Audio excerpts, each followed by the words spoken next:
Morning, everyone. Welcome to Phillip Securities Research Morning Call. Today we have a few updates on stock counters based on the webinars that we have over the past week, as well as update on YOMA, as well as Astrea and Koufu Group. Then we will be following up with SG Weekly. Just to remind everyone, today Wei Ren will not be he's not joining us for the session, so we will not be taking any technical TA questions. So without further ado, let us begin. We'll now start off with Phillip on the ground with MC Payment. Next. Okay, so MC Payment next. Okay, so they held a webinar with us last Wednesday. And just to brief everyone, they started business in 2005, and they are an O2O, online to offline financial services technology provider with a fully integrated platform. So actually what this to simplify this, is just basically means that they provide both software as well as the hardware for businesses to actually deal with payments. So in terms of they are like a software as a service. In terms of software side, they provide businesses with apps, softwares whereby you can make payment to. And in terms of physical, they do provide POS machines as well, but they do note that this is not where they are strong in. And with all these services as a software, I think it is a very scalable business model.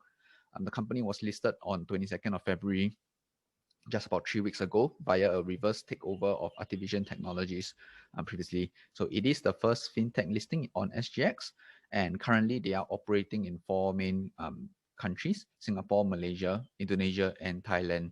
And they are licensed as a payments licensed under the payments regulations across all the countries that they are operating in.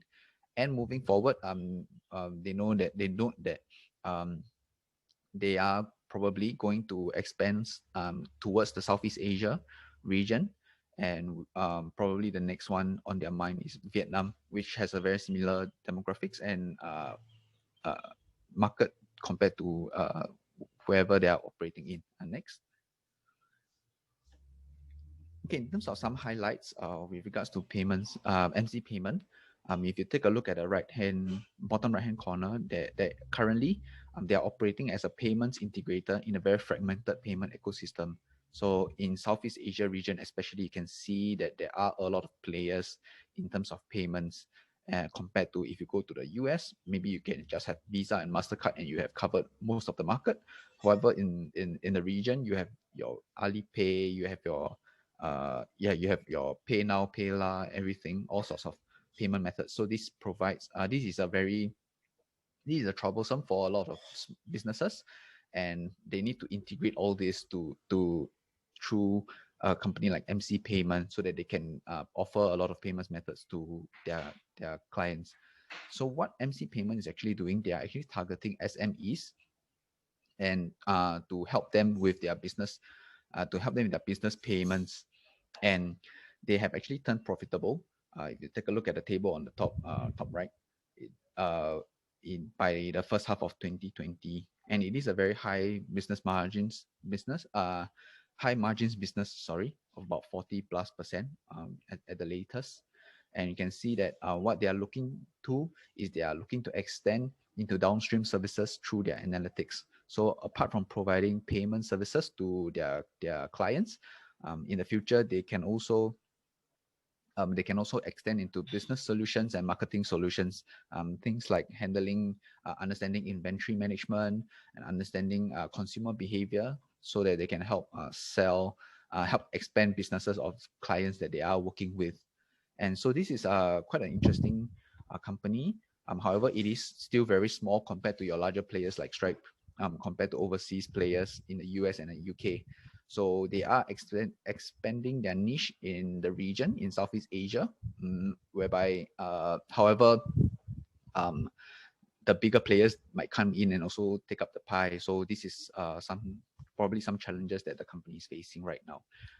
And of course, they will look to grow. And we think that based on just the business model wise, it is a little bit confusing because the entire ecosystem is quite complicated. But it is a very interesting company to look at. And that's it for MC Payment. I'll now hand the time over to Jie Hui to talk about YOMA. Hi, thanks, Wee Kwang. Okay, so I'll start off our update on YOMA with what's happening on the ground. Since first Feb, peaceful protests have become violent. The military has opened fire on demonstrators and conducted overnight raids to arrest residents. As of date, more than 50 people have been killed. I think as of last update yesterday, it was about 80, which is more deadly than the Saffron Revolution, which occurred in 2007. The number of casualties then was estimated to be 13 to 31 deaths. Over the past month, state telecommunication services have been disabled intermittently. All major construction work has ceased. Last week, Myanmar's biggest trade union started to go on strikes in the latest attempt to force the country generals to step down. At least 18 labor organizations representing industries such as construction, agriculture, and manufacturing called on workers to stop work. As a result, hospitals, ministry offices, and banks were all unable to operate, and major shopping centers have closed, factories as well. Apart from US and Canada sanctions against the military officials, the UK has frozen assets of a few military generals and imposed travel bans on them. The EU will press ahead with sanctions this month and withhold some developmental aid. And in recent news, South Korea as well will suspend defense exchanges with Myanmar and reconsider development aid. Political instability is expected to damage investment sentiment and hurt economic growth in Myanmar. We are anticipating major business disruptions to affect at least a quarter of YOMA's revenue for the year. There could be fewer wave money transactions as consumers conserve cash. F&B and motor sales are also likely to be lackluster. Given the pause in construction work, YOMA may not be able to recognize revenue from the completion of the property development projects in the next 3 to 6 months. So in its backlog, YOMA Land has about 45 million worth of revenue that has yet to be recognized. Now I'll call. We downgrade to neutral with a revised target price of 15.6 cents. This is due to a change in our valuation from sum of the parts to price to book using average historical price tags during major conflicts, political upheavals, and natural disasters. So before 2010, before the 2010 general election, Myanmar was under military rule. And given that the current state of emergency in Myanmar is expected to last a year, and violent protests are also not likely to cease in the near term, we believe a price-to-book discount of similar magnitude as in 2007 to 2010 is warranted. So excluding 2007, when YOMA is traded at a low of 1.45 times price to book, its historical 2007 to 2010 price to book actually averaged about 0.41 times. Our 0.45 times price to book is slightly above that of 0.41, given that YOMA is now a bigger conglomerate with more resilient business segments like financial services. So the last point, re-rating catalyst is expected to come from significant improvements in the political situation, sanctions uplift, and also a return to normalcy. So this is all for YOMA. I'll move on to Sabana REIT. We held a webinar with them last Thursday, and here are some snippets of it. So just a note, we do not cover the counter as this is a Phillip on the ground. Okay, so as an overview, Sabana REIT is an industrial REIT with 18 properties in Singapore. Overall, the REIT's financial performance was more or less stable in full year 20. DPU was about 5% lower year on year, while occupancy improved slightly from 75.4% to 76.5%. WALE by gross rental income stands at 3.2 years. There were a couple of properties that registered a year-on-year reval loss in the portfolio ranging 1 to 32%. But bigger properties like New Tech Park, which is 40% of the portfolio value, actually saw a 3% improvement in valuations. So overall, it recorded a net reval loss of about 4.8% on its properties. Outlook-wise, it's likely that you will see possible headwinds on rental due to oversupply. So according to the management, a lot of the supply that is supposed to come in 2020 got pushed back to this year and so on and so forth. Construction has been frozen and some of the foreign workers went back to their hometowns amidst the pandemic. In a nutshell, as demand remains tapered, it will be difficult to absorb this new supply. Therefore, rent rates may need to stay competitive in order to remain attractive to new tenants.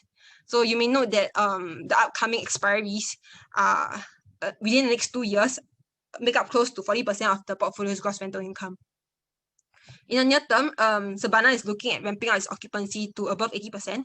Sabana's occupancy level hit 80% last quarter, but it fell to 76.5% in recent quarter due to the conversion of a master lease to multi-tenanted property. So currently it's focusing on onboarding quality tenants in expansionary mode to enhance portfolio resilience. Sabana recently onboarded a US electronics company at 23 Serangoon North Avenue 5 and also converted 3A Jukun Circle as a healthcare cluster. Yeah. So apart from that, Sabana is also working on AEIs and rejuvenation projects. Sabana has completed Sabana has completed its rejuvenation project for 23 Serangoon North Avenue 5 to upgrade its building amenities. So for this asset, this rejuvenation actually saw a 17% half-on-half increase in valuation as of full year 20. So the picture you see on the right is the new tech park I mentioned earlier, which comprised 40% of portfolio value. Sabana will undertake AEI to unlock unutilized plot ratio for this asset to rejuvenate their flagship building amenities as well. Flagship building with amenities. Yeah, so somewhat like a new employment hub. Now it will have new retail and dining facilities to serve existing and attract new tenants. So the NTP, the new tech park Plus Mall at New Tech Park just actually received their TOP and set to open in 2Q21. 2/3 of these malls are F&B tenants, and the occupancy level for these malls for this mall is at 3% currently. In the longer term, you'll be looking at doing more of these AEIs for selected projects, but as mentioned, they'll remain selective as the REIT is still currently small in size. Yeah. So this is all for Sabana. I'll move on to Ascott. Natalie will be taking over. Thank you, Jiehui, and good morning, everyone. So similarly, Ascott also did their a TR presentation with us last week, and this is the recap for all of you who missed it. Next slide, please.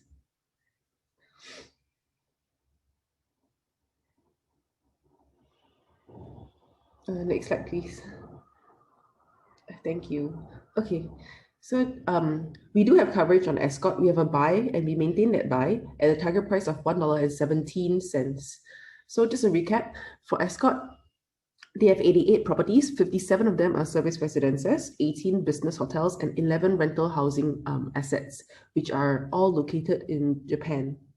In terms of lease structure, 60% or 35 of the leases are under master lease. 33% of the leases are under management contract, which are variable and dependent on the occupancy and room rates of the asset. And lastly, we have MCMGI, which means management contracts with minimum guaranteed income, which account for 5% of the leases. And it just means that these leases, there is a fixed floor that guarantees a certain amount of income to be received should the times be not so good. Yeah. Okay, so just some things that the CEO, Ms. Bae Siew Kim, spoke about during our webinar. So basically, she believes that in terms of recovery, leisure recovery will come first, specifically domestic first. And then, of course, some corporate demand has returned. And in terms of the transient short-term demand, like the 1 to 5 days kind of demand, you know, that might drop in the near term due to the proliferation of some video conferencing tools. However, the demand from project works as well as MICE events will still remain and continue to come back. So 2020 was a very active year of divestments for Ascott. They divested, or they received about 570 million worth in net proceeds from divestments, and these assets were exited, or the exit yield for these assets were between 2 to 5%, and they were reinvested. Some of the proceeds were reinvested in PBSAs, which stand for a purpose-built student accommodation, at a yield of 5%. Yeah. So in terms of balance sheet position, there is 1.06 billion in cash and credit facilities available. and this will cover Ascott's 3 years of fixed costs for Ascott.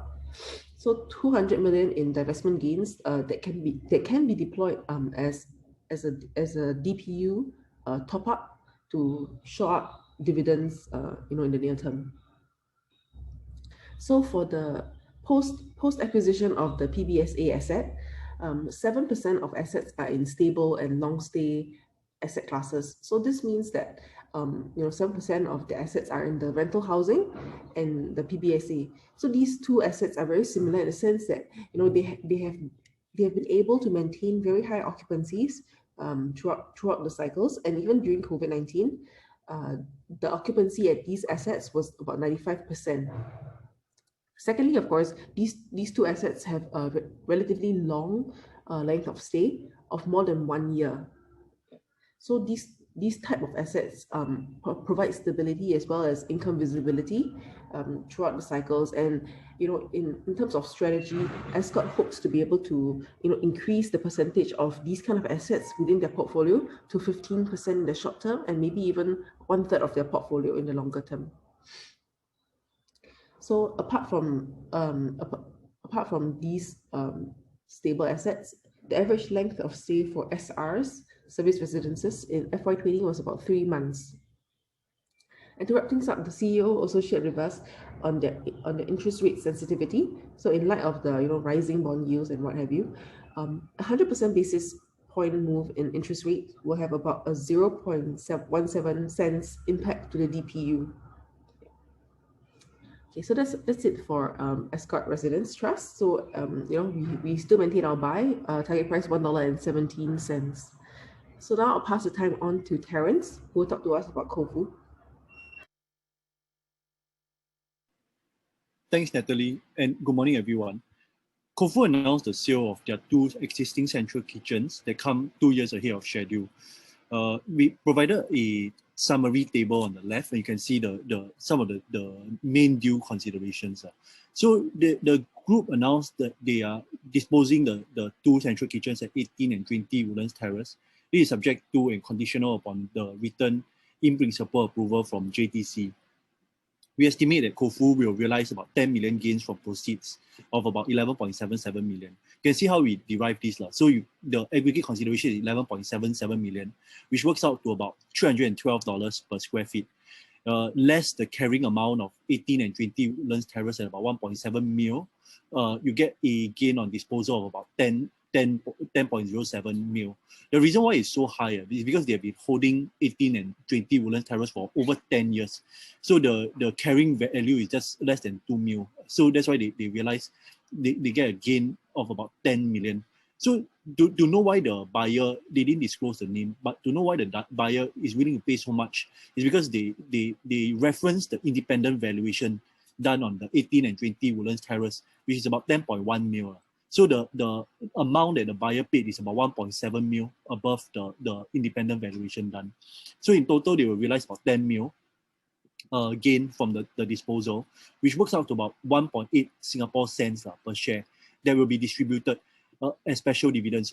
Internally, we just think that the special dividends will not be distributed at one go, but they will likely split this over 2 years. So won't distribute the whole amount because they will want to retain some cash to tide over this period. But overall, because the sale was ahead of schedule, so their overall operating metrics all improve if the whole disposal go through. We've updated our FY21 earnings also to account for the latest disposal, but maintain our accumulate rating with an unchanged target price of 68 cents because we still benchmark our valuation to 18.5 times core earnings, not without the gains. The 18.5 times is the average of their SGX listed peers. So that's all from me. I'll now pass on the time to Timothy, who will cover on Azalea. Timothy, over to you. Yeah, thanks, Terence. As we all know, there's Astrea VI Bonds that recently got issued in the market last week. So just an overview of the bonds. They'll be issued by Astrea VI Private Limited, which is indirectly owned by Temasek. With regards to the portfolio behind the bonds will be backed by cash flows from 1.5 billion private equity portfolio consisting of 35 private equity funds. With regards to the risk management side of things for the bonds, there'll be a total of 802 companies in this total companies in all the funds, none of which are more than 3% of total NAV, net asset value. The mature average fund age of the funds is 5.8 years. So if you look at the top right-hand corner chart, this is what they call the private equity J curve. So usually private equity generate negative cash flows from year 1 to year 5, and that's usually the early stages when the investors have to invest money to build the business up. But from year 5 onwards, within the box on the right-hand side, you can see that cash flows start to turn positive, and that's how the funds are more mature and less risky compared to the early stages, and this will help with risk management for the portfolio and the bondholders. With regards to the fund managers, they are well established and they have a track record with Temasek. So examples include Bain Capital, managing 7.9% of NAV, Warburg Pincus 6.4%, and TPG at 5.6%. So the structures for the bonds are similar to previous Astrea bonds. So in Astrea 4 and Astrea 5 bonds have similar structures. So these structures include a 50% loan to value ratio, meaning that the bonds, the value of the bonds cannot exceed 50% of the total assets within the private equity portfolio. And there are other things like reserve accounts and other clauses as well that protect the bondholders, all of which are similar structures to the current Astrea VI Bonds recently issued. So with regards to the demand that we saw for the previous Astreas, Astrea 4 saw 7.4 times oversubscription, and Astrea 5 saw 4.5 times oversubscription. So seeing that they have similar structures and similar risk management clauses, we expect a very strong demand also for Astrea 6, which we saw very strong demand from the institutional side already. So just an overview of the Astrea bonds. Currently, there are 3 bonds issued under Astrea 6, but the only one that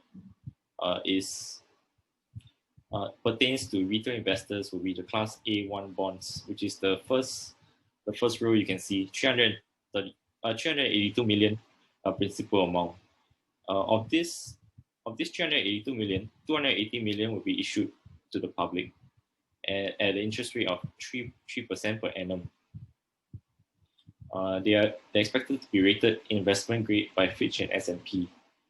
One more concept that the Astrea bonds provide, one more way it provides protection for bondholders. If you look at the chart on the bottom right-hand side, this is the priority of payments of which the bondholders have a higher ranking than the equity holders. So you can see on the right-hand side on this chart, the priority of payments, the bondholders will be paid first.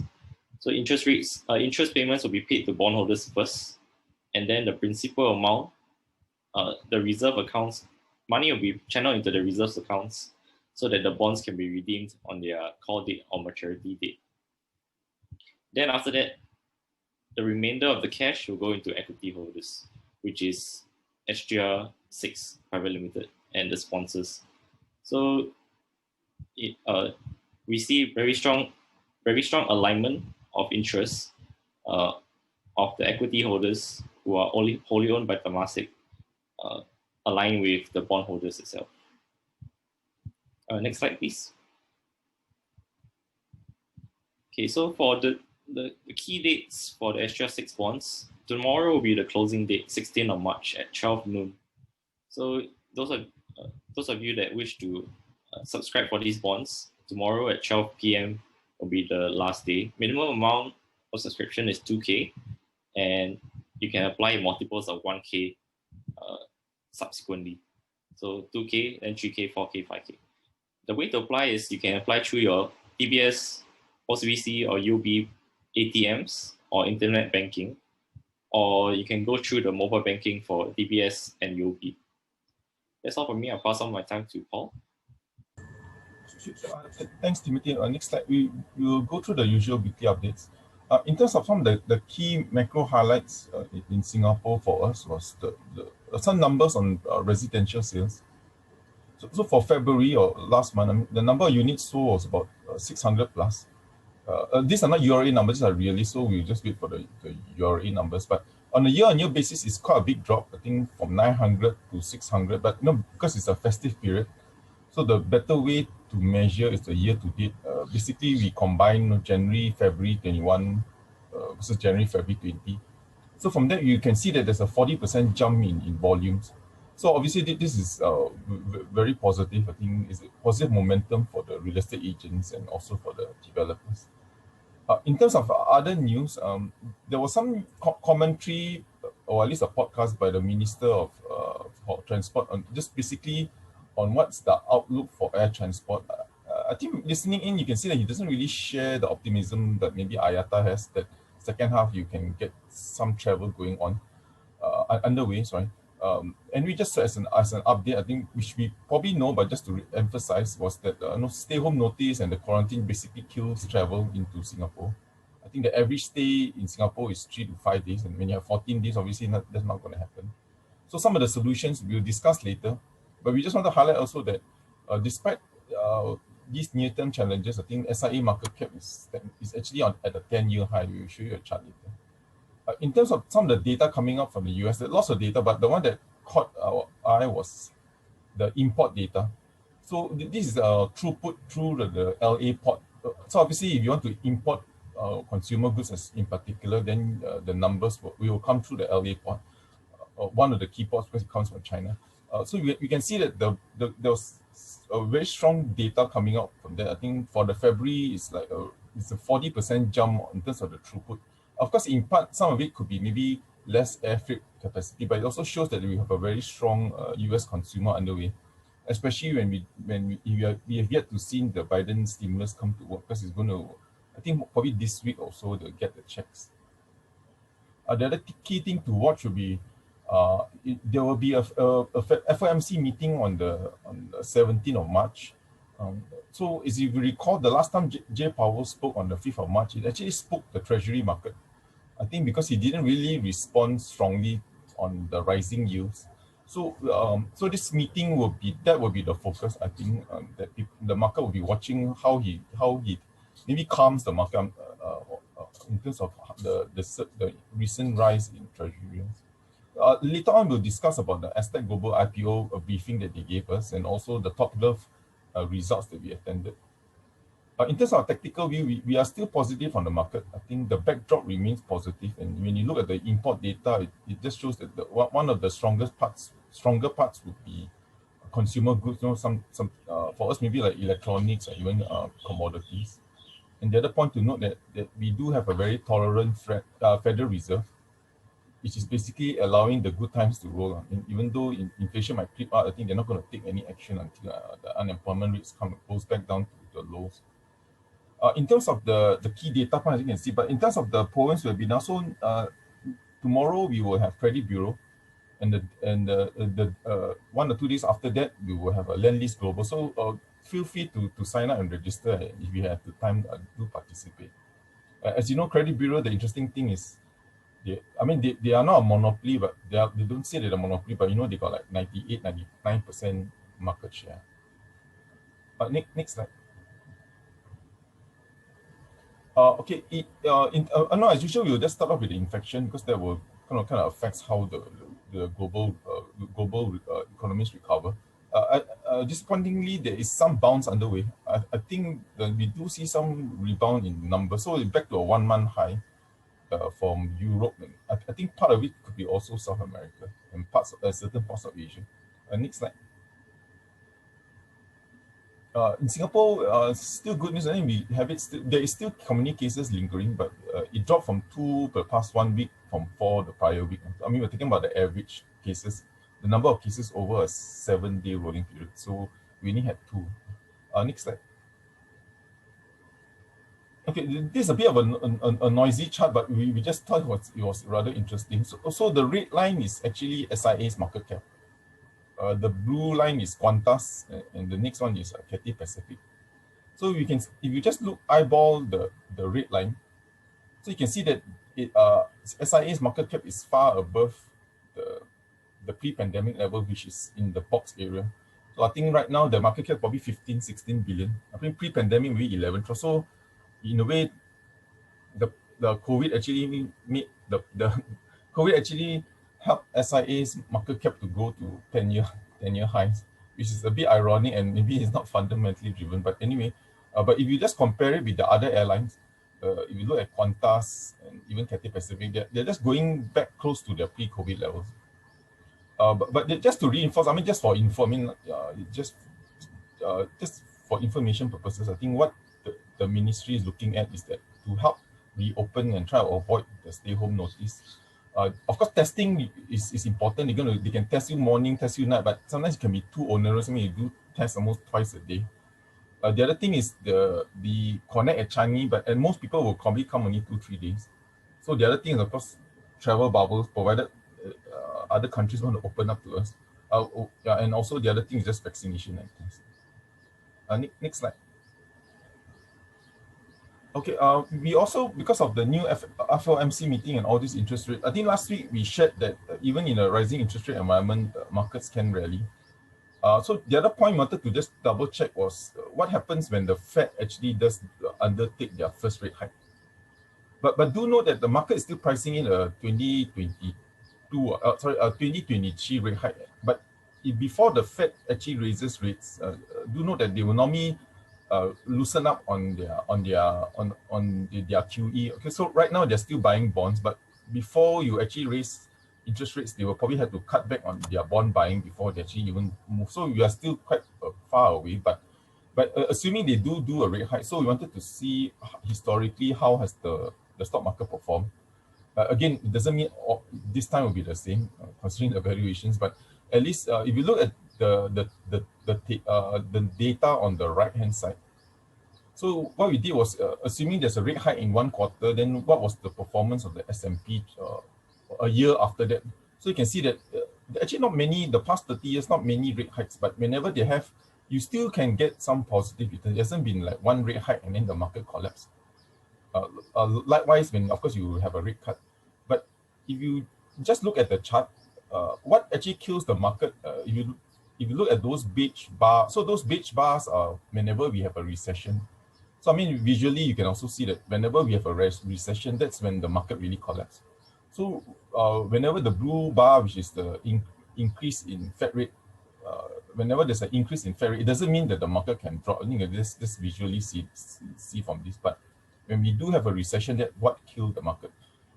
Probably the same thing for the second quarter or third quarter 20. Just I didn't do the beige, but you can see that on the red line, it'll be hard to see, but you can see that the red line actually collapsed too. So recession is the one that really kills the market. The Fed rate hike doesn't really, it will eventually. I mean, if you keep on rising rates and then you cause the economy to drop, then of course it will. But the initial first few rate hikes actually doesn't really, the market can still rally if you compare the rate hike bar versus which is blue versus the movement in the S&P, which is the stock market. Next slide. Okay, we just want to highlight that the US consumer is really vibrant. I think if you look, this is just percentage year on year.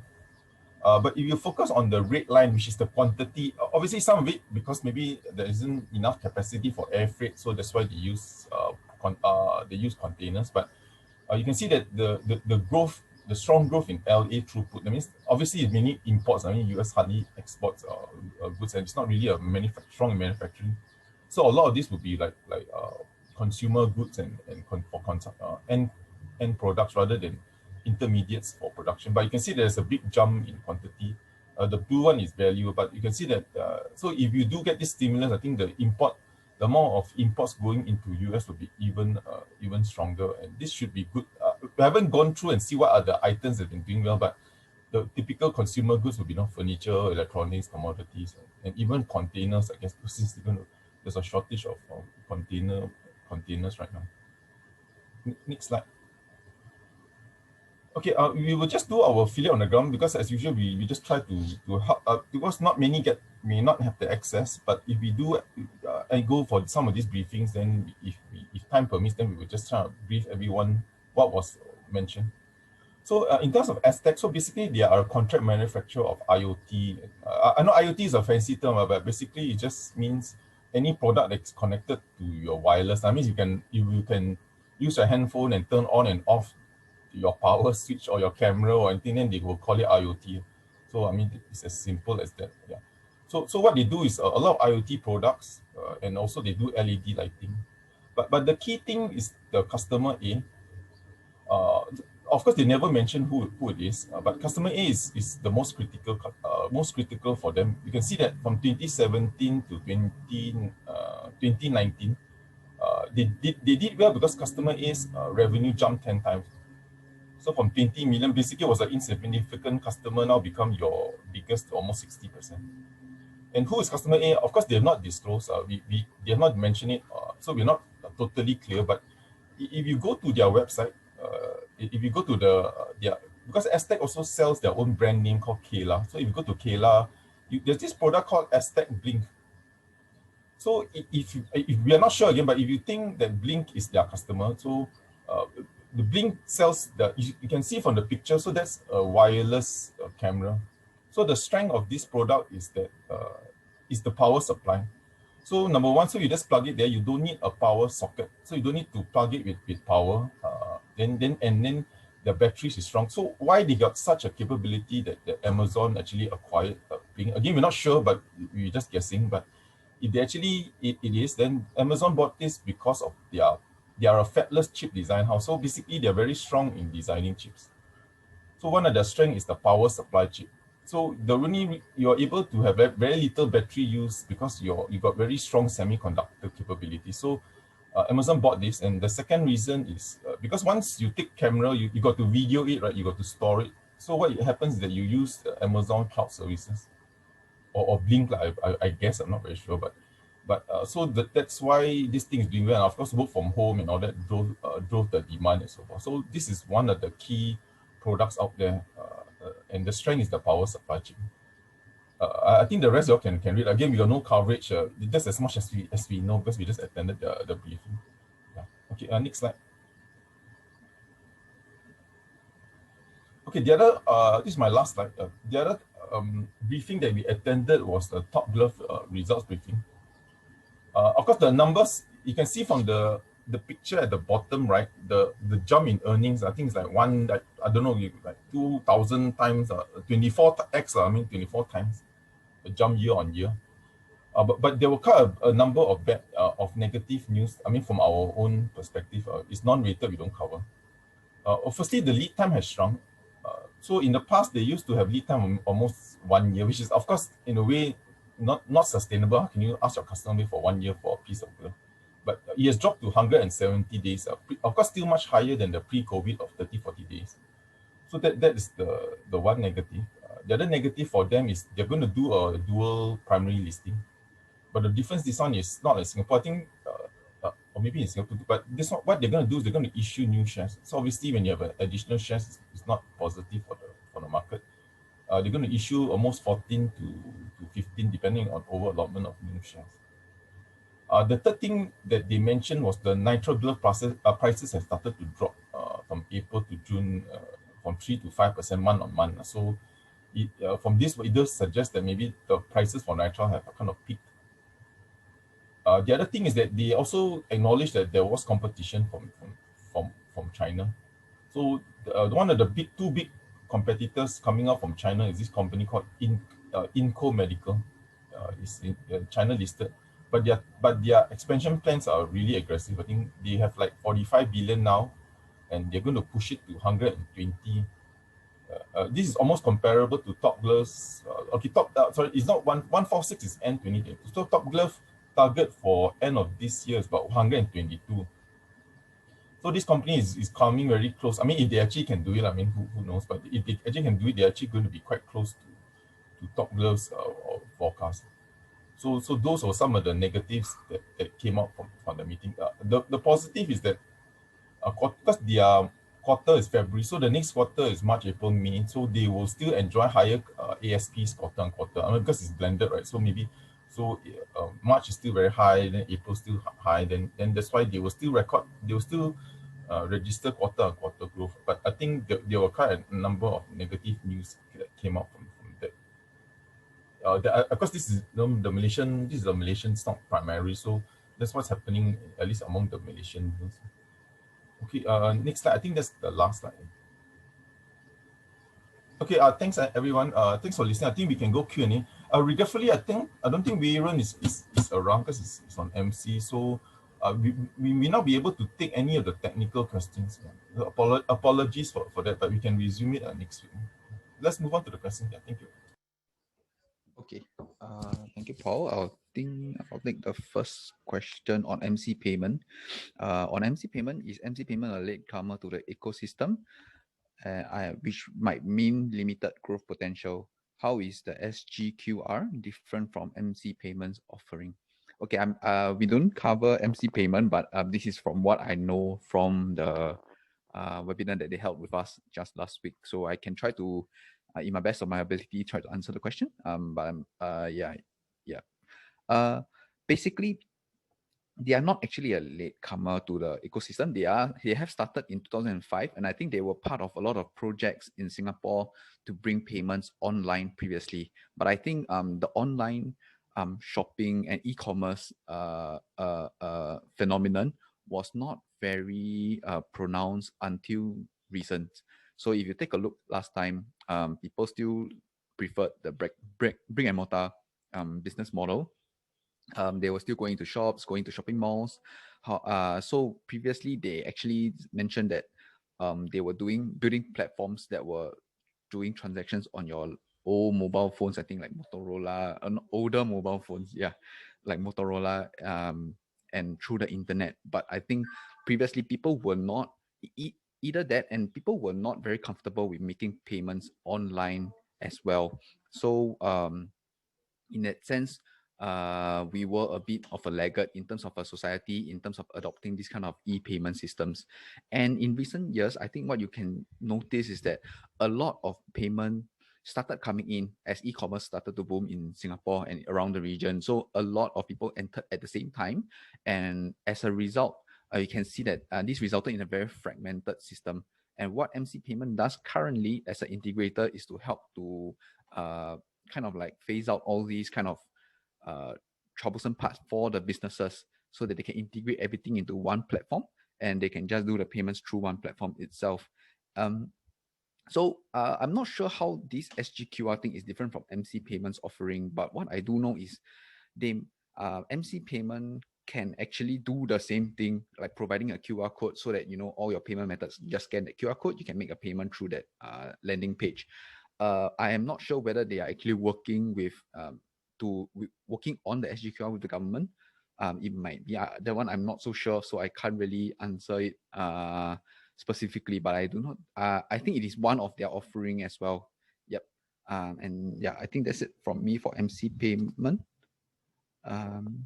Jie-Hui, maybe you want to take the YOMA question?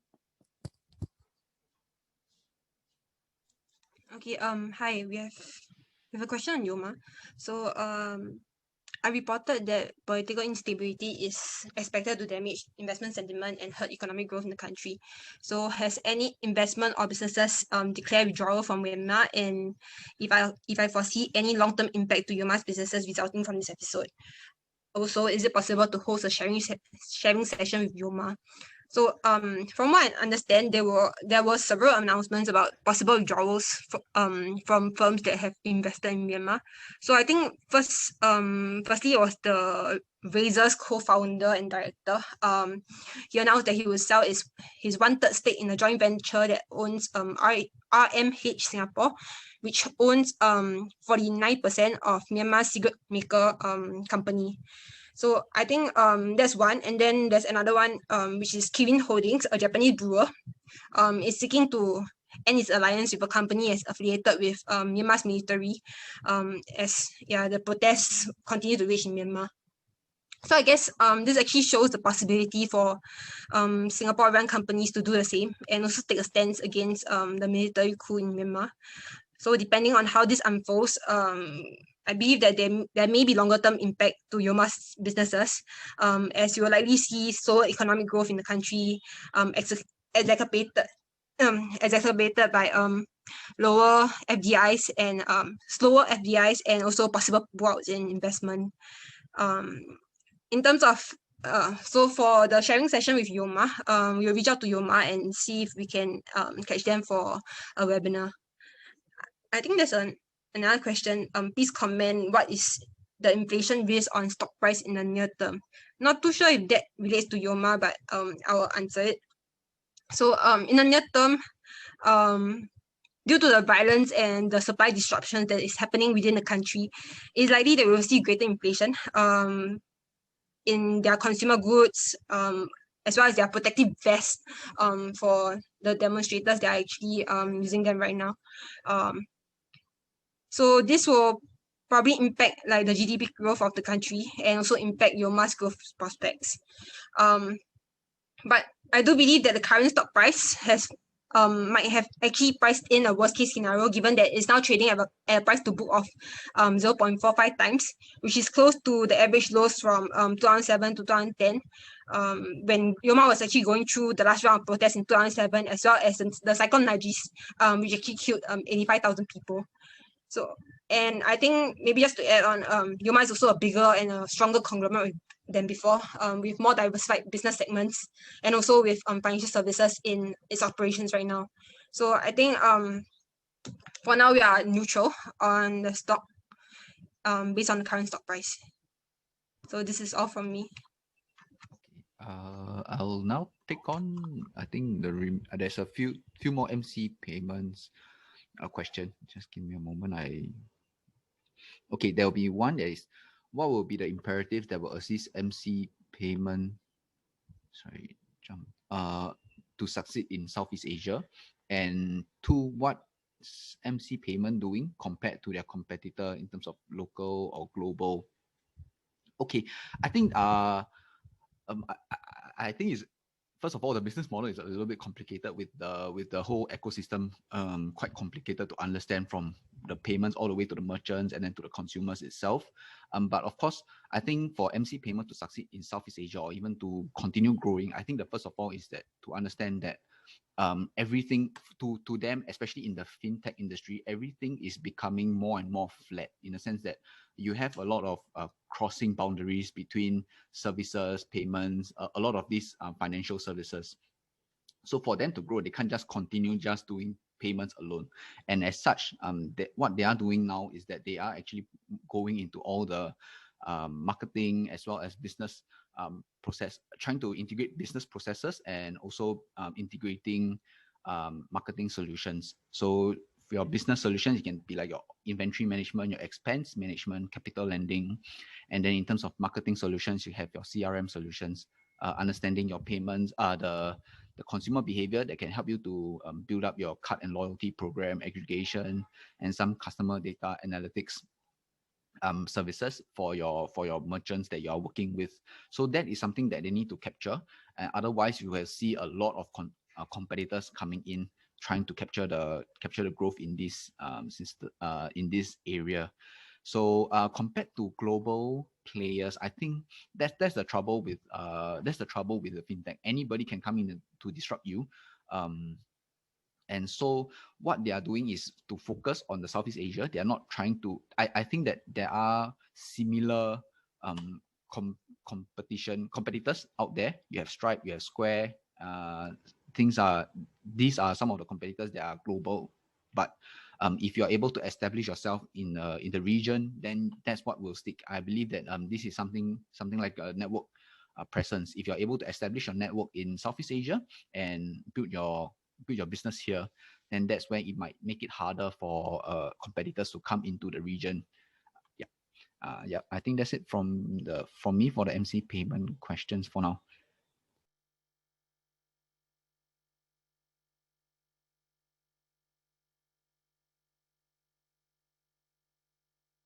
Okay, let me just answer. Can you help us understand Riverstone? Its price has been plunging. I think part of the reason is as per the commentary on TopGlove.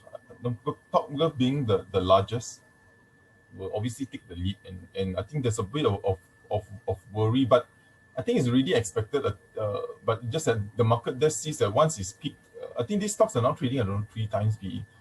But I think the worry that the uncertainty of what will be the sustainable level of pricing. So I think that is what's just plaguing most of these stocks, or all the glove stocks. Yeah, since that the pricing has kind of have already peaked, based on what TopGlove mentioned.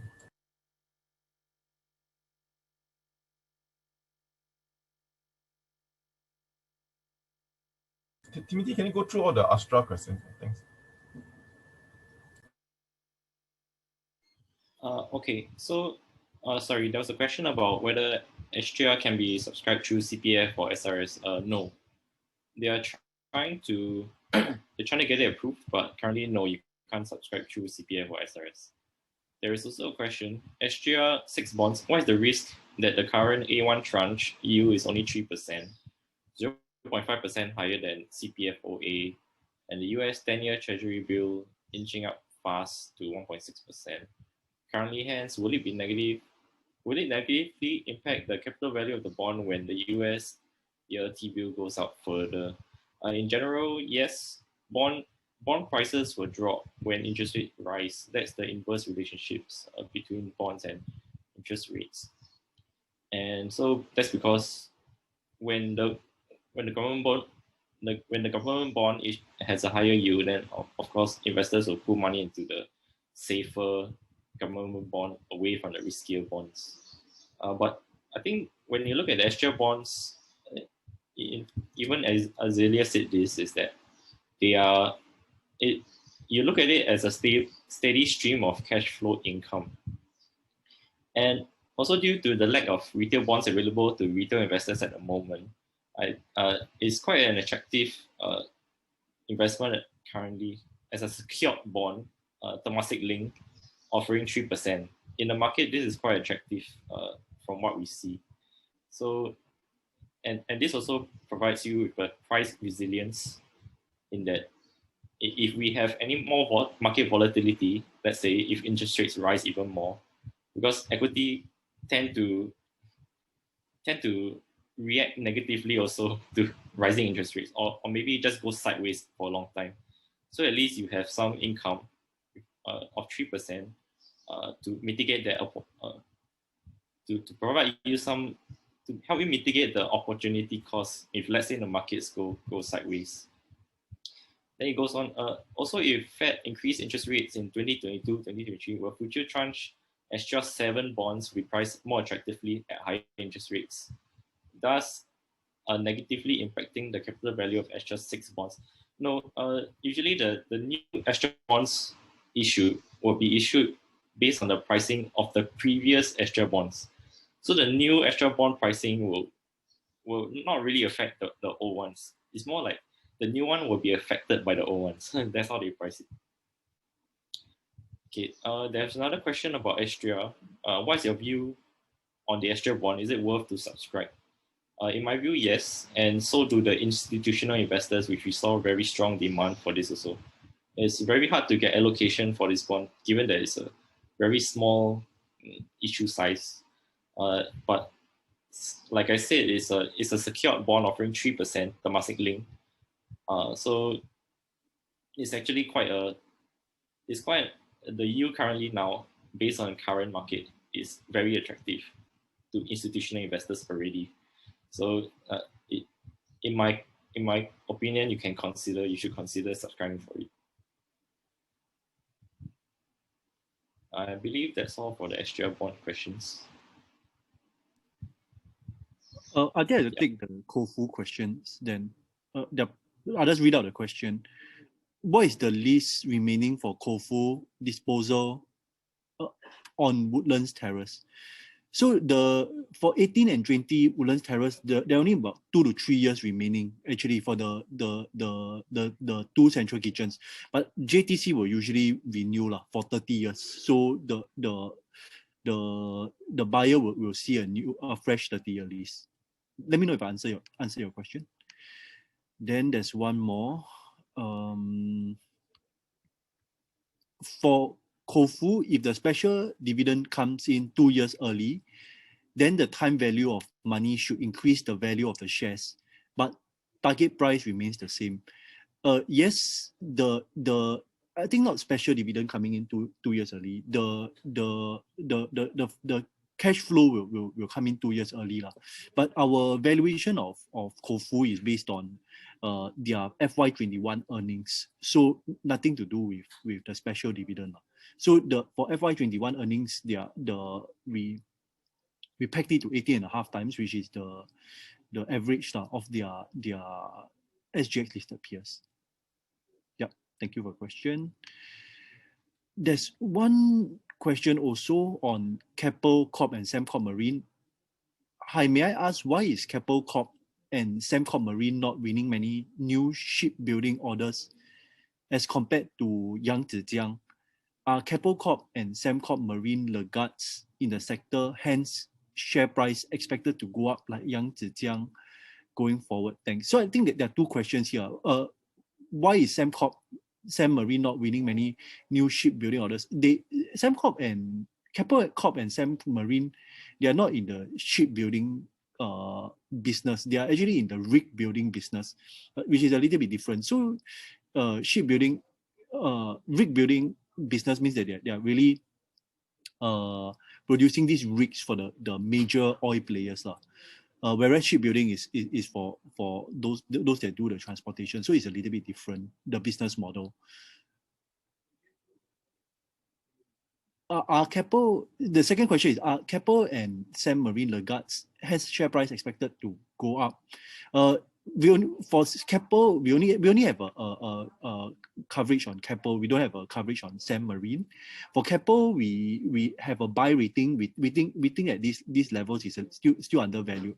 They're only trading about 0.7 times book. But based on our sum of the parts valuation, we have a $6.12 target price on Keppel, which is about 1 time of their book. Historically, they traded about 1.1 times book. So actually, at one times book is a discount to their historical price to book valuation. We don't have a coverage on Sem Marine, but we can comment because we also looked at them when we look at Sem Industries and Sem Keppel. Sem Marine, I think it will remain. I think our issue with Sem Marine is that it's a second derivative to oil price. So it's affected by oil price, right? You need oil price to go up, but you need oil price to not just increase for orders to increase. You need oil price to increase sustainably over a certain a short to mid-term range. So if oil price you just see like bounces in the share price up, but it's not sustainable, then we also don't see the new orders coming in. So for that reason, Sem Marine, we think the any recovery in the space that Sem Marine will operate in will at least take 2 years at the earliest. So we are not exceptionally bullish on Sem Marine. Also take note, we don't but that's it, we don't cover Sem Marine. But that's our opinion. Yeah. Let me know if I answer your question. Thank you. I think that's all from me. To answer the question on MCMGI, it stands for management contracts with minimum guaranteed income. So the minimum guaranteed income just means that there's a floor, a minimum amount of revenue that you can be expected to receive from the asset, regardless of whether it's a good time or bad time. But more importantly, during bad times.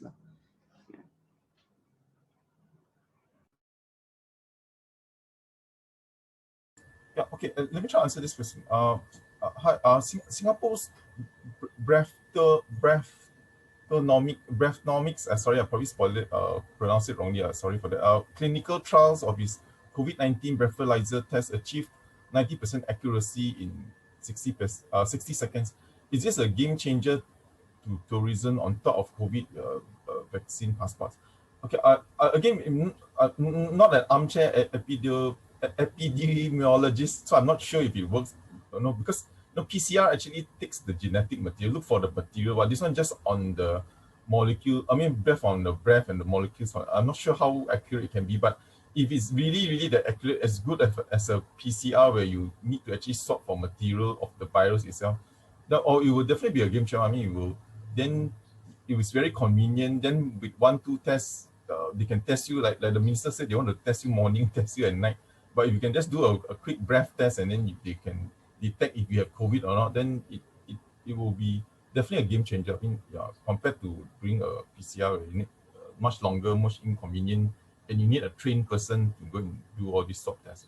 But again, all this is quite speculative. I have no idea if this actually works, but it would be incredible. I mean, like from genetic material, then you just test the air molecule, or I don't know, air particles or molecule, I'm not sure.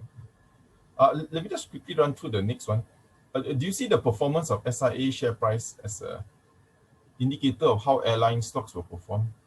I'm not sure how to answer, but it probably an indicator of it's more of an expectation than the indicator. It's a lot of speculation, obviously. You know, when your market cap is now 50-60% higher than pre-COVID, and sometimes when we go into this recovery play, like we just buy anything for recovery, you can kind of you can hide some of the fundamental deficiencies of some of these stocks. So when people buy recovery stock, they just buy across. They don't care whether actually coming out from the COVID, they're actually worse off. Like the balance sheet is actually much more has deteriorated so much more. I don't have the exact numbers, I'm sorry, but you obviously know that the leverage levels for SIA has surged spectacularly. So when they come out of COVID, they actually are worse off. And number two, although there's a pent-up demand, but I don't know how much it is this, like no one knows. But again, this is all momentum, so I mean, it doesn't mean that the share price won't go up, but I wouldn't call it an indicator. It's more like expectation, speculation of it's just a play on the recovery, but maybe going a bit overboard, I guess. I'm not sure. Next question. Hi, Paul, do you see anything to share that could explain the recent price weakness in UG Healthcare? I think we explained it. It's really that the market just views that the earnings cycle has already peaked. But again, like we mentioned, we don't benchmark on the current hours. We are benchmarking on 2022. But of course, the uncertainty is just killing all these stocks. I mean, that we have to admit that. Next one. This is a S-REIT question, Natalie, on interest rates.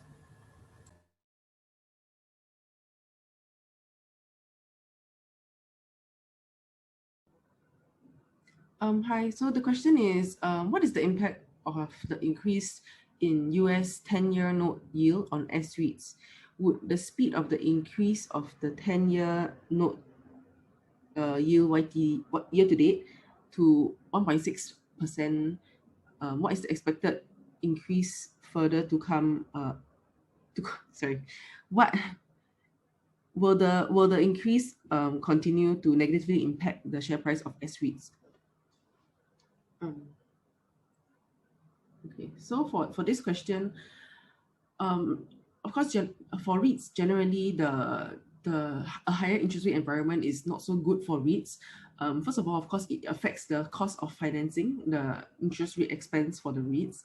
Second of all, it is the attractiveness of the REITs, which are viewed as a sort of a dividend yield kind of asset class in comparison, to other kind of assets that potentially might have a higher yield. So it's a trade-off between the yield and growth kind of stocks. So the REITs are impacted on two fronts. So in terms of 10-year US rate, the impact to for S-REITs, right, the two interest rates that we actually look at more closely are the three-month SOR, which affects the borrowing cost for the REITs, as well as the 10-year Singapore bond rate. So that one will affect the yield spread. In a sense, it will also affect the attractiveness of REITs, dividend yielding kind of stocks versus growth stocks. Yeah. So for the Sorry, another rate that we usually track is the Fed fund rate, which is not the same as the 10-year yield. So yes, the 10-year yield has actually already correctly pointed out, has already risen to about 1.5, 1.6%. I think that might, it's not a direct correlation as to how much the Singapore rates will increase, but in general, yes, I think the Singapore rates will increase. And to the extent we will just expect to see a more flattish kind of performance for the S-REITs. So this overall, I think the interest rate environment is still going to be lower than what it was between 2013 to 2019. But nonetheless, it does make acquisitions more difficult for the REITs, less accretive. But where we are right now, the standing and the financial position of the REITs can say that actually it's much stronger than the way it was, even 5 years ago.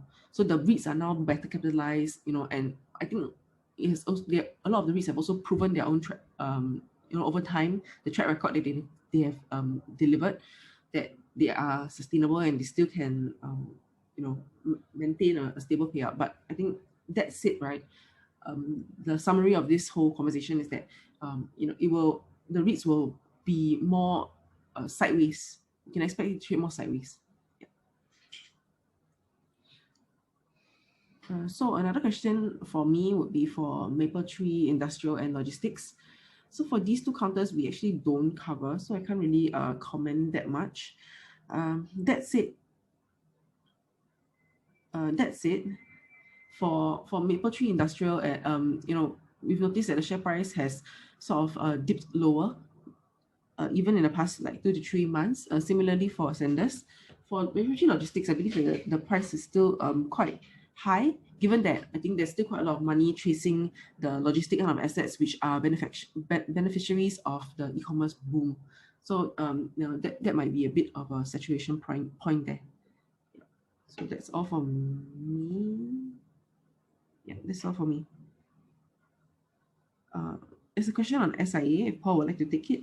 Yeah, this question on what's the forward look of SIA price value. Just a reminder, I think there was we had a good question last time from attendee. Then because SIA issued the mandatory convertible bonds, so these are, you can call these like the heavenly instrument in the capital structure, because they are not counted as shares, neither are they counted as debt.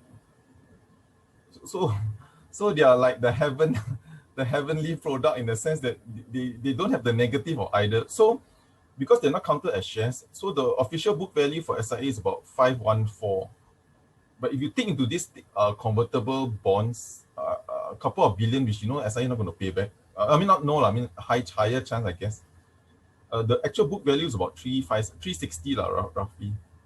So I mean, I think I don't have the numbers now. I don't really cover SIA, but if you take $5.03, I think it's coming. I don't know, probably at price to book, probably some record levels and so forth. I guess I really do not know, because if you assume price to book is one-time average, but I need to get more data to give you a better answer. But the book value can be, I wouldn't say misleading, but it depends how you want to interpret the mandatory convertible bonds. Yeah, they are not debt because they're considered equity in the balance sheet, but they're also not shares, so you don't dilute them. So that's why your book value doesn't go down from $5 to $3. So you can call them the heavenly product in the capital structure. Yeah, there's one more question. Thanks for all because that mentioned that there is a repeater, the Aztec Global. Oh, it's not a repeater. I think I posted in the chat. Thanks for the question, but for the statement. It's actually a wireless camera. I'm also surprised, but you can go to the link. Like maybe you want to go and look at it. It's actually a small camera. I'm not sure small, but it's a camera. It's not a repeater. I also thought it was a repeater, but actually it's not. Yeah. But anyway, thanks for the feedback. Okay, the other question, sorry, it's a bit long, so let me just read it out for the benefit of everyone. Sorry, it's a bit long, but with more people being COVID-19 vaccinated, is it expected that the container ships that are stuck in various ports currently be able to move again hence shipping rates, especially to fall going forward. Is there a risk of customers or young Zhejiang cancel ship orders when shipping rates fall to pre-pandemic or fewer? We don't think so. I think if the COVID actually gets vaccinated, you can assume global growth will be even stronger and people might actually even demand more container ships. Just to give you, even right now, the rates are still rising, the container rates. So in the past, container rates from Shanghai, I'm taking Bloomberg numbers, I'm not sure how, maybe every route's different, but from Shanghai to the US, I think the rates average about 1,008. Now it's about, now the rate is 4,000. From Shanghai to Rotterdam or to Europe, used to be, again, also 1,008. Now it's 8,000, like 4 times higher. So even if it comes out, maybe half it, it's still much higher than historical levels. So the orders could still, again, we don't cover obviously, but we did mention before. I mean, with the higher container rates, I think obviously will benefit, and it should be able to sustain, I guess. Okay, so I'll just read out again. This one is quite a long question. Again, thanks for your question. Will World War III happen? I hope not. A Federal Reserve seems to have been able to manipulate the inflation rate, left out foot in the PC. This increase in hardship, poverty, sorry, the thing keeps moving, and probably political polarization possible. Will Donald Trump leg up? With Trump as president, will he declare war on China? No, I really don't know. I don't know. I hope not. I think he wants to make money, right? I mean, if I'm assuming him, then making war won't really be good for everyone. Yeah. Okay. Next one, Oceanus Development, some negative reports. Any valid grounds? Or this one a bit, this one you cannot say. We're not sure. It's all speculation. So thanks for the question, but we will try our best. Maybe 2 months' time, we'll try and get them in again for webinar because they just came on. Then, if you want, you can just ask them straight. What is the historical price to book of SIA?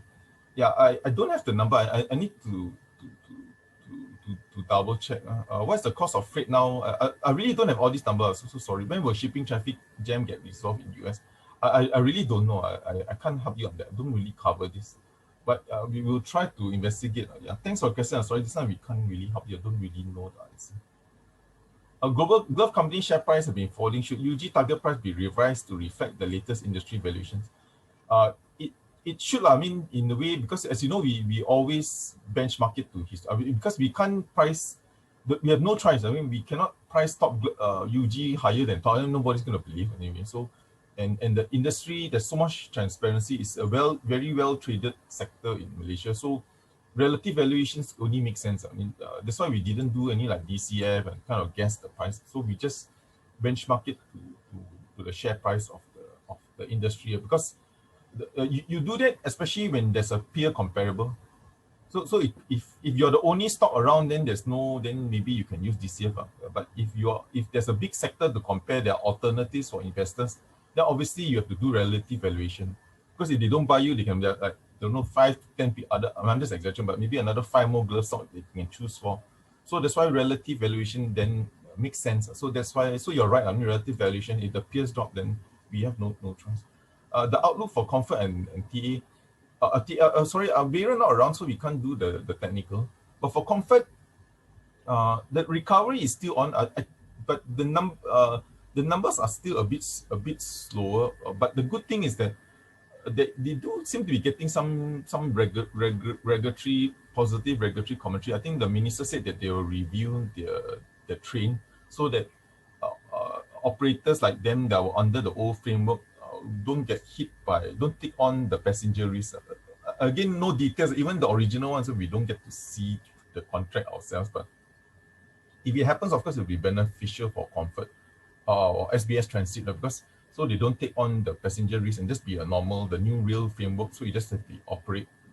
So it's just, your upside won't be so high, but your downside won't be so low, won't be so low too, because you will just be running and getting a fee. That will be the positive for Comfort. But in terms of taxi, the numbers are numbers are still shrinking. So that's not the good number. But Yeah, but of course there's a recovery in passenger traffic, and you're still getting the relief. So we no change in our view on Hong Kong. Okay, well, it's a very long question. Okay, can someone take on the rest first? Let me go and read this. Yeah, maybe I can take the next question on asking about US Treasury. So this question is all the money exiting the US Treasury, money from third world flowing into US because of the increased Treasury yield. So where has all the money all go? Some say it's into short-term Treasury, causing the 2 versus 10 years spread to widen. Okay, maybe I address this first part first because this question is quite long. But for this first part, if you look at the 2-year Treasury yield, it has also been increasing. Okay, so I mean, of course, proportionally, that means that there is potentially some sell-off also, which caused the yield to increase. And why it widened is because it basically just means that the 10-year Treasury yield actually increased at a much faster pace than the 2-year, and that actually caused the widen.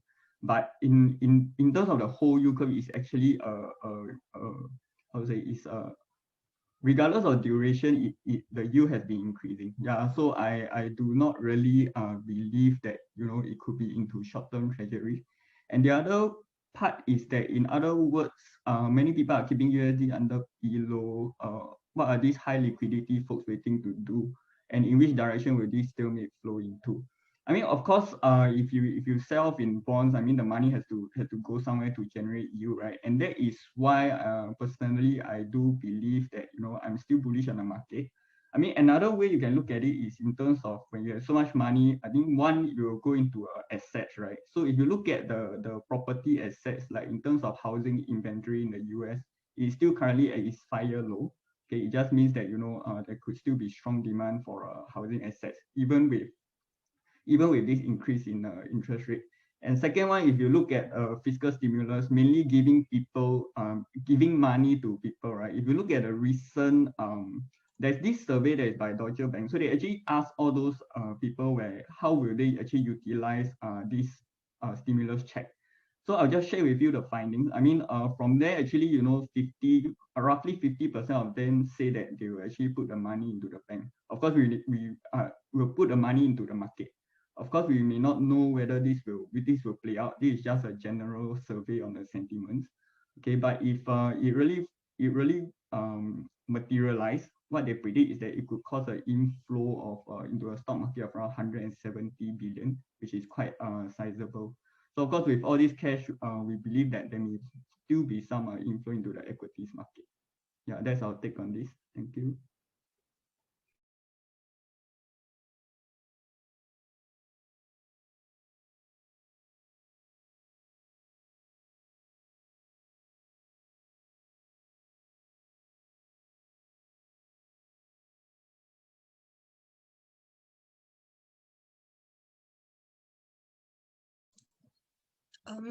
Hi, there's a question on Soybook REIT on the privatization. Sorry, so we actually don't cover the counter. Yeah, so we don't really have much to add. Yeah, but then I think from what I do know, the privatization announcement was back then in December 14, as in thereabout. And after the announcement, the share price actually went up to 55 cents, which was the scheme consideration. Yeah, before that it was actually trading at 30+ cents. Yeah, so apologies, like we don't really have much to add for this counter. Okay, let's move on. Can you highlight Singtel Singapore technology? I'm not sure. I guess it's a question on Singtel, but Singtel were still neutral. I think the challenges will still remain.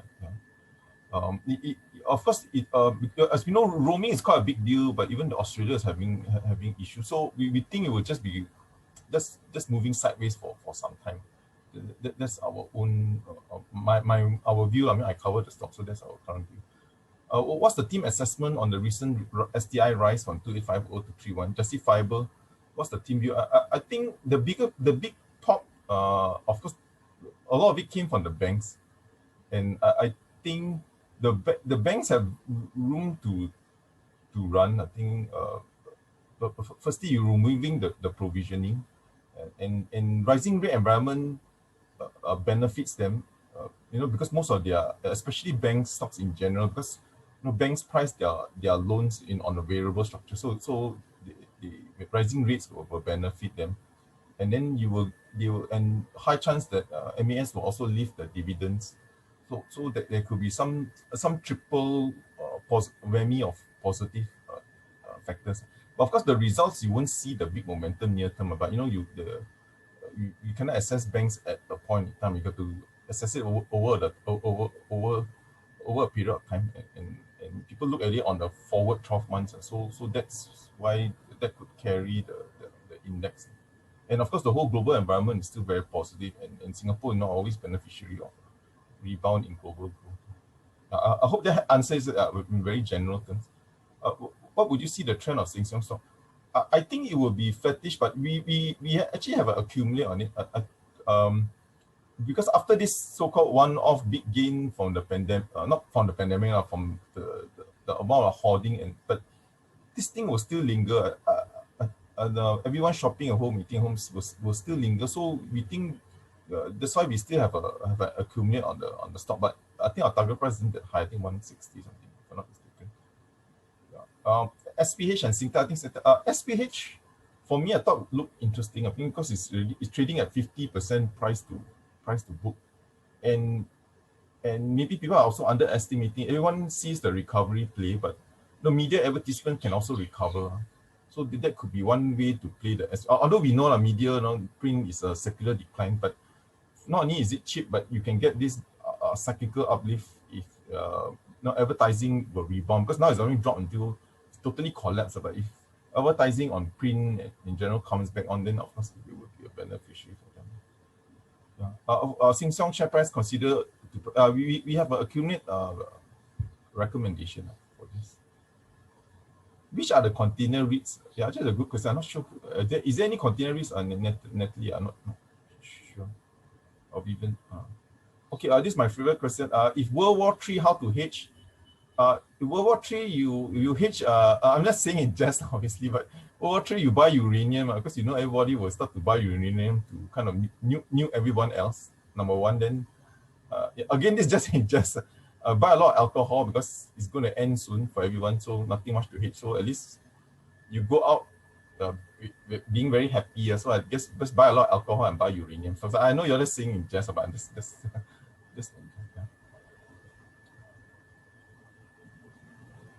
Okay. Are there any high possibility potential privatization candidate? Okay. Before the of course, value trials always look cheap, but I'm not sure. But it's always been there, so we really don't know. But before the pandemic, we always thought that SIA Engineering would have been a good candidate. Again, we got no insights on link because their major shareholder, I think we know, who always wanted to look for global champions. So there's always room for them to privatize, then merge it with other parts of the group and then become like a global player. But again, with the pandemic, we're not sure. But we always thought SIA Engineering was one candidate, and it was already quite closely, it was quite well held. That's what we thought. But again, after pandemic, who knows? And sometimes it's hard for us to do this type of privatization because it's very speculative. Then if it doesn't happen after 2-3 months, people start to blame you. Why you say got privatization doesn't happen? So to play privatization candidate, we don't dare to do it because even though if they are a candidate, but how long? 1 year, 2 years, 3 years? You also have to, being too late, calling the timing wrong is also wrong. So even if after 2 years and you're right, but people already start blaming you, why after 1 year nothing happens? So that's why privatization thing is not a team that you like to play, because the timing is a thing, and timing is as good as the call itself. Okay, move on next to Natalie or our Capital DC.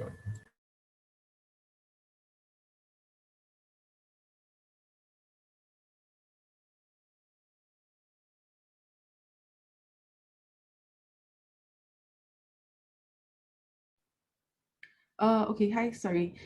So the question on Capital DC, sorry, it's scrolling. Okay, your views on Capital DC, please. Thanks. So I just checked the price for Capital DC is about $2.60. So our target price, I believe, is $2.93. So that's it. We still there's no change in our outlook for Capital DC. I think recently, okay, so there has been some concern about the industrial REITs, I think highlighted by one of the other larger brokers, that industrial REITs will, will face the most sort of headwinds in a sense, or rather they are most vulnerable. However, we still believe that the capital DC that no doubt, yes, they have been trading at relatively high yields, and that's it.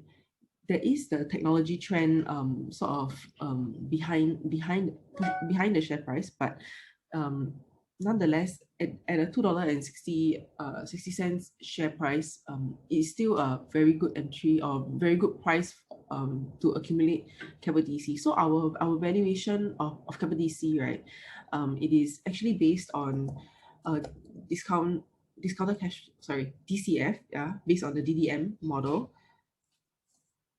Give me a second. And of course, within our valuations, we have sort of preemptively included a 500 million acquisition. So that's how we got our price of $2.93. Yeah, and so basically our 500 million acquisition assumption was based on, or rather it was in a way guided by what the management said, that they have been evaluating several deals, I think since 2000 and early 2020, before COVID hit. They were evaluating some deals, and they have a pipeline of rather third-party kind of assets for them to acquire. However, due to the pandemic, they have not been able to close any of the deals because they wanted to physically view the assets. So in that sense, after multiple quarters of interaction with the management, they're still maintaining that they are in discussions for these third-party assets. Yeah, so that's it, right? The remainder part of our DCF is actually based on how we expect the occupancies and demands for the data center assets. Yeah. Okay, so we are actually forecasting a dividend yield for capital DC. Give me a second.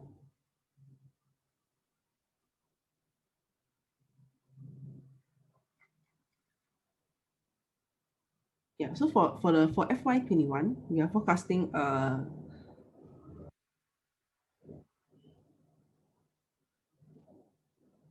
slow internet connection. Okay, sorry, for capital DC in 2021, we are forecasting a dividend DPU of 9.85 cents. So given the current price, that will actually give us a entry price of 3.7 or 3.8%. Yeah, entry yield 3.8%, thereabouts.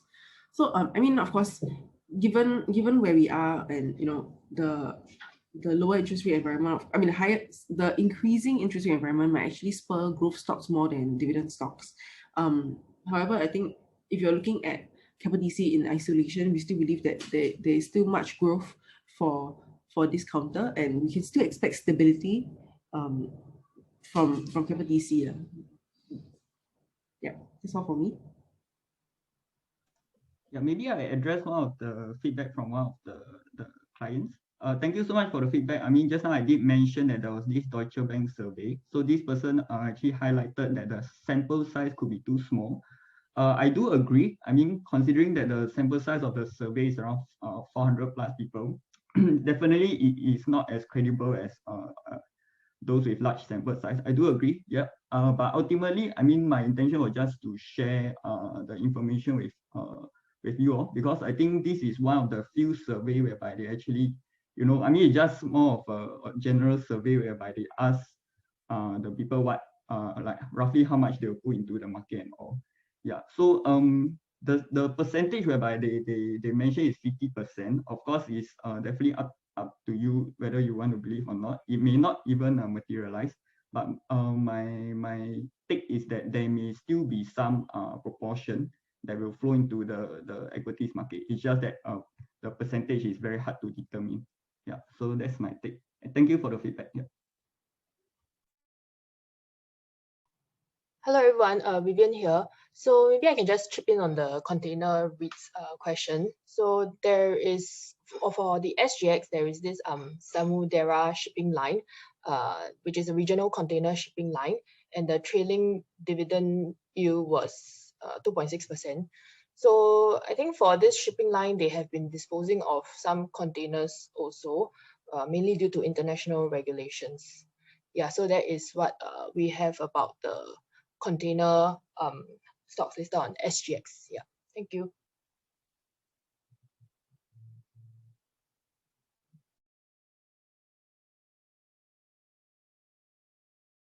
I think we got not much. We don't have that much time left. I can just take on the SGX question. I think.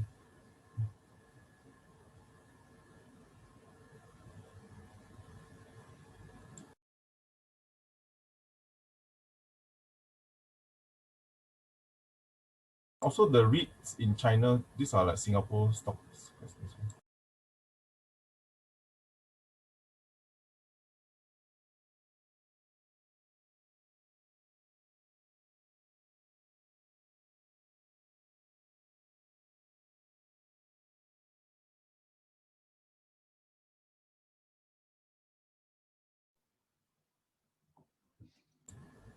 Hi, can someone answer the China one, the China REITs?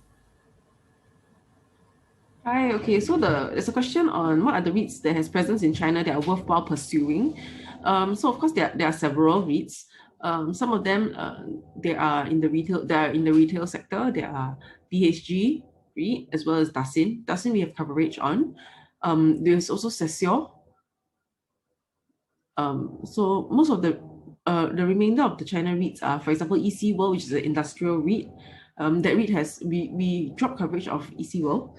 However, of course, one of the selling factors of EC World is that they have a high proportion of sponsor supported income by way of like master leases. Yeah, and so that has sort of helped EC World in a sense, as well as substantial revenues coming from SEO, government linked entity. Yeah. So in terms of our preference for the China retail REITs, our coverage for Dasin, basically we like Dasin because all of their assets are located within the Greater Bay Area, which is economic zone in China, which is undergoing development, and it will receive more and more interest from the financial institutions due to the two bourses that are opening up, the two exchanges basically. Yeah, and so we like Dasin for that reason. Apart from that, the two other retail China S-REITs, we don't really have coverage on them. So therefore we want to comment that much. Vivian had released a non-rated note on BHG. Vivian, if you would like to give your 2 cents worth of BHG. Yeah, thanks, Nat. So for BHG, I think the results have been impacted by the pandemic in 2020. So mainly due to two malls that are located in Hefei. So they had to close the two malls due to local government regulations. But they have been engaging customers through e-commerce channels and also omni-channel visitors. So I think that's the main story for the recovery going forward. Yeah. But if you want to play China, the leader is CRCT. I mean, CRCT is the biggest. I think should be the best yield. So they are the leader for this category of China REITs. So if this one don't move, the rest will move. So CRCT is the main one in general. Thanks. Let's move on. Last one, SGX, then we can go because there's a US.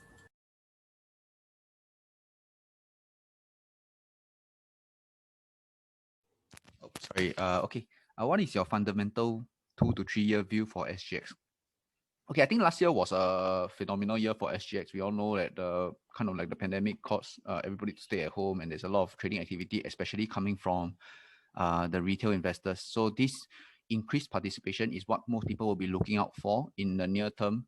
If they are able to sustain these higher trading volumes as they build up their new businesses from BidFX as well as scientific beta. So this scientific beta and BidFX were two of the acquisitions that were made by SGX previously to kind of supplement some of their growth in the coming years, going into OTC, FX markets, as well as the new investing trends in passive investments and everything. However, I think the worry is that the market participation will tail off before the contribution from your new businesses will come in. Yep. So, but personally, I feel that looking at how the trading activity has been going on for the past 2 months, it is nothing worrying yet. The market participation is still above average, and with more and more contribution coming from these new businesses over the next 2 to 3 years, we should still see SGX being quite performing better than what is the general sentiment out there. They have built up their multi-asset platform very well. But of course, the thing to take note of is, of course, the competition coming from Hong Kong exchange. If with the situation with Hong Kong and China, if the capital markets there open up and all the money flows from China going into Hong Kong, that's where you might see some of the competition posing to SGX itself. But as of right now, SGX is still a leader in a lot of the competing products, especially in terms of derivatives. Yep. However, for listing venue, definitely Hong Kong exchange might be a bit more attractive as of right now. But I think in the next 2 to 3 years, you should still see revenue growth, which will kind of underpin their general growth story out there. I think. Yeah. But thanks. Sorry to interrupt you, but I mean, one easy way to think. I mean, in reality, you think about it. I mean, SGX is almost like a casino, right? So it's a casino. What do you want? You want more players? Investors, or traders, or whatever you want to call them. So with the SGX, you only have local investors or traders with your equities product. But with the derivatives now, you can have global traders. Yeah. So SGX is still if you think of them as like a platform or casino, it's still a very sustainable and strong business, like what Bitcoin has mentioned. Okay, I think we've got to end it. We have another. I know there are a few more questions. So sorry. There's one question on us taking on the video. Yeah, we will try to do that.